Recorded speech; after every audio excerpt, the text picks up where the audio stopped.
जो आप अवगत कराते होंगे उसमें हमको लगता है 4 डांट आप लोग भी सुन जाते होंगे, ये कहाँ से आकर के क्या क्या बोलते रहते हैं, ठीक है। लेकिन ऐसा करने से नहीं होगा। गाड़ी में 2 चक्के होते हैं, 4 चक्के होते हैं, 3 चक्के भी होते हैं। अगर एक चक्का पंचर रहेगा तो आपका गाड़ी रोड पर सही से नहीं दौड़ पाएगा, तो आप उस मंजिल तक नहीं पहुंच सकिएगा। इसलिए पत्नी की सहयोग जरूरी है और पत्नी के लिए पति का भी सहयोग जरूरी है। इसलिए मैं आप सभी से मैं अनुरोध करती हूँ कि आप कहीं भी जाइए, कोई भी प्रोग्राम में जाइए, अकेला नहीं आप अपने पत्नी के साथ जाइए। संगठन अनेक भले हो लेकिन विचार एक होना चाहिए, विचार में परिवर्तन नहीं होना चाहिए। और सभी संगठन को यह काम होना चाहिए कि बाबा साहब के बनाए हुए मार्ग पर चलने के लिए, अधिकार को जानने के लिए और उनके मार्ग पर चल करके हम अपने समाज को सेवा कर सकें। अगर समाज को सेवा आप नहीं कर सकेंगे तो बाबा साहब का मिशन तो पूरा नहीं हो सकेगा, क्योंकि बाबा साहब आपको अधिकार दिए हैं पढ़ने लिखने का, अच्छे पद पे बैठने का, तो आप अच्छे पद पे तो बैठ गए हैं, लेकिन बाबा साहब के मिशन के बारे में आगे कोई नहीं जानकारी देते हैं किसी को, और नहीं कोई मीटिंग करते हैं, और नहीं कोई एकत्रित होते हैं, और नहीं कोई वो दप्पू जैसे बने हुए हैं। जितना जिनको पावर है, जिस हिसाब से पावर है, जिस हिसाब से ज्ञान है, उस हिसाब से आप अपनी आवाज को बुलंद रखें। ये हमको अधिकार ये बाबा साहब ने दिया, ये अधिकार आपको पहले नहीं मिला था, मनु के समय में अधिकार ये नहीं। तो बाबा साहब के बदौलत आज हम इतने दूर हैं, तो बाबा साहब को मिशन को आगे बढ़ाना भी हमारा कर्तव्य बनता है। ऐसा नहीं कि आज हमको नौकरी हो गया, कुर्सी पे बैठ गए, मियाँ बीवी में बस मस्त हो गए, टीवी देखे, घर में थोड़ा पार्क घूम लिए, यही हमारी आजादी है। इसको आजादी नहीं कहते, ये क्षण भर की आजादी आपकी खत्म हो जाएगी। आपको लड़ना होगा इसके लिए। बाबा साहब तो हम लोगों के लिए पानी पीने के लिए भी, अधिकार के लिए महान सत्याग्रह का उन्होंने आंदोलन किया था, तालाब में पानी पीने का। तो आज इतने अच्छे सुविधा आपको मिले हुए हैं संविधान में, आप उसके बारे में जानेंगे, संघर्ष करेंगे, तभी आपको अधिकार मिल सकेगा। अधिकार कोई आपको देने नहीं आएगा, अधिकार आपको छीनना पड़ेगा। जो संगठन में ताकत होती है वो सत्ता में ताकत नहीं होती है। संगठन की ताकत इतनी मजबूत होती है कि सत्ता को भी गिरा सकती है। तो आज अगर सत्ताधारी बैठे हुए हैं और हम लोगों पर इस तरह से जो विचार किए, वो हम लोगों के ऊपर इतनी बड़ी जो उनकी जो निगाहें टिकी हुई हैं कि ये बहुत ज्यादा आगे बढ़ गए हैं, इनको कम करना चाहिए।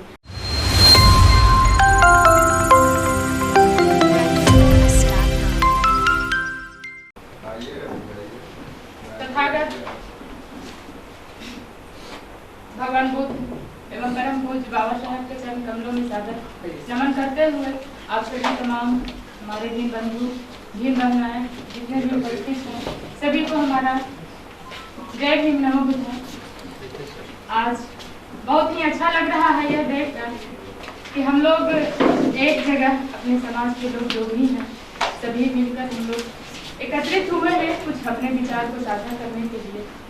और इसके पीछे भी हम लोग जो आज इकट्ठा जो हुए हैं, ये हमारी व्यवस्था कब हुई है, क्यों हुई है और किसने किया है, यह भी हम लोगों को जानना जरूरी है।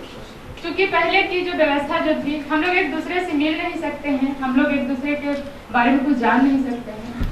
तो जब ये हमारा जब भारत जब आज़ाद हुआ था, तो आज़ाद भारत होने के बाद संविधान जो बना उसमें हमारे बाबा साहब का अहम भूमिका रही। जो हमारे बाबा साहब आज़ाद भारत का संविधान को रचना किए और उसमें हम लोगों का, भारत मूल निवासियों का, दलित पिछड़ों का जो अधिकार दिए हैं, एक होना, संगठित होना और शिक्षित होना और संघर्ष करने की उन्होंने जो ललकार जो उसमें लिखी है, उसके बारे में हम लोग थोड़ा सा चर्चा करेंगे। और हमारे समाज में एकत्रित होने का बहुत कम पहले चांस हुआ करते थे, आज भी है, लेकिन कुछ ऐसे चीजें हैं जो लोगों को लगता है कि नहीं, अब हम लोगों को इकट्ठा होना चाहिए, विचार साझा करना चाहिए। क्यों? क्योंकि आने वाले जो समय, जो प्रेजेंट, अभी जो हम लोगों की जो वर्तमान स्थिति जो है सरकार की तरफ से या देश दुनिया जो भी कहें, तो हम लोगों के लिए आने वाला समय बहुत ही भयावह हो रही है। तो अगर हम लोग एकत्रित नहीं होते हैं, इकट्ठा नहीं होते हैं, तो आने वाला समय हमारा जो भविष्य है बहुत ही अंधकार में जाएगा। हमारे बच्चे के लिए, हमारे आने वाली जितनी भी पीढ़ियां हैं उनके लिए बाबा साहब का मिशन जो है बिल्कुल अधूरा रह जाएगा। बाबा साहब का एक उद्देश्य था कि हमारा मिशन आगे बढ़े। क्यों? हमारे जैसा, आप लोग के जैसा बाबा साहब ने उनको तैयार किया। क्यों? कि हमारे आने वाले जो पीढ़ी जो है उनको सुधारा जा सके, उनको संगठित किया जा सके, उनको शिक्षित किया जा सके, तभी हमारा जो वंचित समाज जो है आगे किसी दूसरे वर्ग से मुकाबला करने का वो ताकत रख सकेंगे। आज भी देखिए कई जगहों में हम लोगों का आदमियों को बहुत ज्यादा सताया जा रहा है, बहुत ज्यादा मारा पीटा जा रहा है, वो कई तरह से कुकर्म उनके साथ किया जा रहा है, खासकर महिलाओं के साथ भी हुआ कर रहा है। हमारी महिला बहनाएं जो है जितनी भी बाबा साहब के बदौलत ही आज हमारी महिलाएं जो है कुर्सी पे बैठ रही हैं, अच्छे अच्छे पोस्ट पे बैठ रही हैं, पढ़ाई लिखाई कर रही हैं। बहुत तरह से उनकी आजादियों में जो बाबा साहब का जो भूमिका रहा है वो माने जितना भी बखान हम करेंगे उतना कम होगा। हमारी बहनाएं इस चीज को नहीं समझ पा रही हैं और इनके लिए एक दूसरा ही रास्ता ये हो जाता है। बाबा साहब के बारे में बहुत लोग जान भी नहीं पा रहे हैं। जो आजादी मुझे मिली है, जिनके बदौलत आज हम इतना आगे बढ़ रहे हैं, उनके पीछे कौन है, मेरे पीछे कौन इतना संघर्ष किया, उनके बारे में उनको पता नहीं होता है। तो थोड़ा सा भी अगर वो पढ़ लिख जाते हैं, चाहे कुछ और भी आगे बढ़ते हैं, तो बस उनकी एक अलग ही एक्टिविटी हो जाती है, जैसे पूजा पाठ करना, कई बातों को मैंने इग्नोर कर देना कि नहीं ये सब तो अब कुछ नहीं है, पति के लिए पूजा करना, तो बेटा के लिए पर्व त्योहार करना, ये सब। तो ये सब मनुस्मृति का जो पहले का जो विधान था, हमारा जब देश जब आजाद हुआ था उससे पहले भी संविधान हुआ करते थे जो मनुस्मृति थी। मनुस्मृति में ये था कि हम महिलाओं का अधिकार बराबर नहीं था, महिलाओं को सही से जीवन जिंदगी जीने का अधिकार नहीं था, महिलाओं को सिर्फ पति का सेवा करना, बच्चे पैदा करना और वो किचन के तक ही वो माने कि सीमित रहते थे और उनको आगे बढ़ने की कोई ये अधिकार नहीं था। लेकिन जब बाबा साहब जब संविधान जब लिखे तो उन्होंने अधिकतर महिलाओं के बारे में सोचा कि जो पशुओं की जैसा बदतर जीवन हमारी महिलाएं जो जीती थी, उनके लिए बाबा साहब संविधान में ये दिए अधिकार दिए, बराबर का अधिकार दिए। और मनुस्मृति का जो लोगों का जो मन में जो था विधान जो अभी भी ग्रसित है महिलाएं हमारी उससे। तो कहने का मतलब है क्या कि अधिकार क्या मिला है मुझे बाबा साहब के द्वारा, उसको जानेंगे कैसे? जब हम समाज के बीच में रहेंगे, जब हम समाज आपस में एक दूसरे से मिलेंगे, किसी से जान पहचान होगी हमारी, तभी तो हम कुछ कर सकते हैं। लेकिन जब हम मिलेंगे ही नहीं तो कैसे कर सकते हैं? इसीलिए बीच में हम लोगों को इस तरह से आपस में मिलना जुलना, प्रोग्राम करना, ये सब होना चाहिए, तभी तो हम लोग कुछ आगे अपना भविष्य के लिए सोच सकते हैं।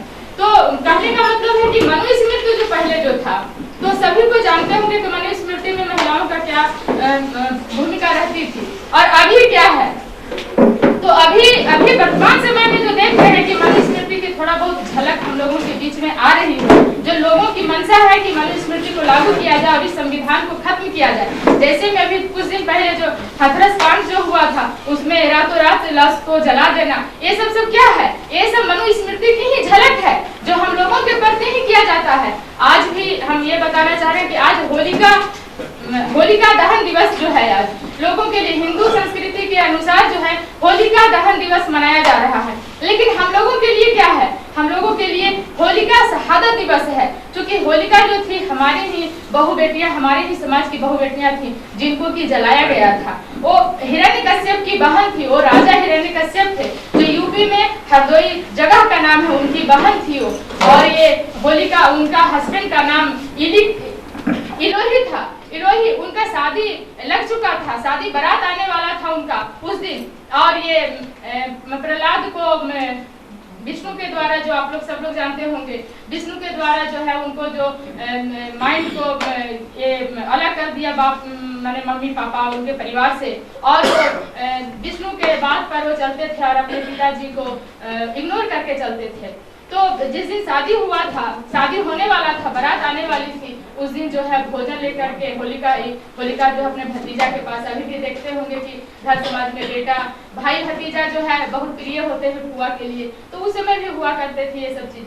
तो होलिका जो अपना भतीजा के लिए भोजन लेके जा रही थी, तभी विष्णु के जितने भी साथी लोग थे उनके साथ गलत व्यवहार कर और उनको जान मारकर रात में ही उनको ये झाड़ी लकड़ी डंडा ये सब से सब कर करके उनको जला दिया रातों रात। जो अभी हाथरस कांड में जैसे हुआ है, एकदम सेम कॉपी वही चीज पहले हुआ था, जो आज जो हम लोगों के साथ हमारे ही आदमी से उत्सव मनाते हैं, क्या कह करके होलिका दहन है। आज के डेट में कोई औरत को अगर आप जलाइएगा तो आप पर एक्ट लगेगी, आपको थाना हो जाएगा, आपको जेल हो जाएगा। लेकिन उस समय कुछ भी नहीं हुआ करते थे। तो क्या उसमें मनु की संविधान थी, इसलिए नहीं हुआ करते थे। और अभी भी वही चीज आने वाला है, आपका संविधान को खत्म कर कर मनुस्मृति लागू होने की बात जो हो रही है। तो क्या अभी की महिलाएं जो है, क्या मनुस्मृति की संविधान को लाइक करेंगे या बाबा साहब के संविधान को लाइक करेंगी? क्या कर सकती हैं, कैसा जीवन जीना चाहती हैं? तो इनको चुनना पड़ेगा कि हमको इसके लिए क्या करना चाहिए, क्या करना चाहिए, हमको किस विधान को त्यागना चाहिए और किस विधान को हमको अपनाना चाहिए।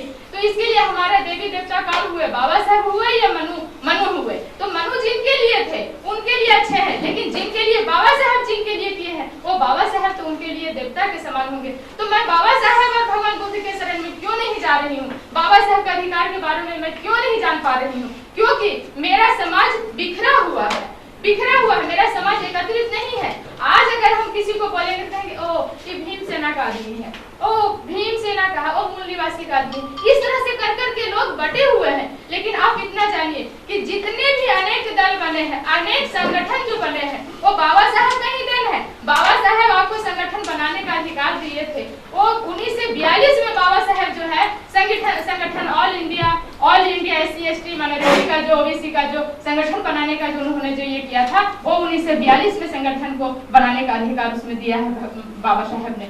तो हम लोगों को क्या है कि संगठन अनेक भले हो, लेकिन विचार एक होना चाहिए, विचार में परिवर्तन नहीं होना चाहिए। और सभी संगठन को यह काम होना चाहिए कि बाबा साहब के बनाए हुए मार्ग पर चलने के लिए, अधिकार को जानने के लिए और उनके मार्ग पर चल करके हम अपने समाज को सेवा कर सकें। अगर समाज को सेवा आप नहीं कर सकेंगे तो बाबा साहब का मिशन तो पूरा नहीं हो सकेगा। क्योंकि बाबा साहब आपको अधिकार दिए हैं पढ़ने लिखने का, अच्छे पद पे बैठने का, तो आप अच्छे पद पे तो बैठ गए हैं, लेकिन बाबा साहब के मिशन के बारे में आगे कोई नहीं जानकारी देते हैं किसी को, और नहीं कोई मीटिंग करते हैं, और नहीं कोई एकत्रित होते हैं, और नहीं कोई वो दप्पू जैसे बने हुए हैं। जितना जिनको पावर है, जिस हिसाब से पावर है, जिस हिसाब से ज्ञान है, उस हिसाब से आप अपनी आवाज को बुलंद रखें, आवाज में कमी नहीं रखें। क्योंकि आप जानते हैं कि जो 100 वर्ष पहले, जो 100 वर्ष से घोड़ा दौड़ रहा है, मेरी मन की एक बात है कि 100 वर्ष से जो बात घोड़ा जो दौड़ रही है उसको जो भोजन पुष्ट मिला है, और किसी को हम 6 महीना से घोड़ा को दौड़ने के लिए अवसर दिए हैं, तो हम बराबरी नहीं कर सकते हैं, लेकिन दौड़ने में कमी नहीं कर सकते। हम दौड़ बराबर की हम रखेंगे, हम दौड़ आपसे बराबर में रखेंगे, क्योंकि हमको अधिकार ये बाबा साहब ने दिया। ये अधिकार आपको पहले नहीं मिला था, मनु के समय में अधिकार ये नहीं था। तो बाबा साहब के बदौलत आज हम इतने दूर हैं, तो बाबा साहब को मिशन को आगे बढ़ाना भी हमारा कर्तव्य बनता है। ऐसा नहीं कि आज हमको नौकरी हो गया, कुर्सी पे बैठ गए, मियाँ बीवी में बस मस्त हो गए, टीवी देखे, घर में थोड़ा पार्क घूम लिए, यही हमारी आजादी है। इसको आजादी नहीं कहते। ये क्षण भर की आजादी आपकी खत्म हो जाएगी, आपको लड़ना होगा इसके लिए। बाबा साहब तो हम लोगों के लिए पानी पीने के लिए भी अधिकार के लिए महासत्याग्रह का उन्होंने आंदोलन किया था, तालाब में पानी पीने का। तो आज इतने अच्छे सुविधा आपको मिले हुए हैं संविधान में, आप उसके बारे में जानेंगे, संघर्ष करेंगे, तभी आपको अधिकार मिल सकेगा। अधिकार कोई आपको देने नहीं आएगा, अधिकार आपको छीनना पड़ेगा। तो आप कैसे छीनेंगे, उसके बारे में आप जानेंगे नहीं तो कैसे छीनेंगे। जैसे अभी फिलहाल की कहावत में अभी हो जा रहा है क्या, जिस पर पड़ेगा वो समझेगा। अभी इनको परेशानी हो रही है, मुझे पता हो गया है, मैं इनको देख करके इसको परेशानी हुआ है, मुझे क्या मतलब है, कोई मतलब हमको नहीं है, ठीक है। हमको जब आएगा तो हम देखेंगे तो इसको संगठन नहीं करते, इसको एकत्रित नहीं करते हैं, ये बेचारे हो गए। लेकिन अगर संगठन एक होकर के अगर हम चलते हैं तो इसमें मेरी ताकत होती है। जो संगठन में ताकत होती है वो सत्ता में ताकत नहीं होती है। संगठन की ताकत कितनी मजबूत होती है कि सत्ता को भी गिरा सकती है। तो आज अगर सत्ताधारी बैठे हुए हैं और हम लोगों पर इस तरह से जो विचार किए वो हम लोगों के ऊपर इतनी बड़ी जो उनकी जो निगाहें टिकी हुई हैं कि ये बहुत ज्यादा आगे बढ़ गए हैं, इनको कम करना चाहिए।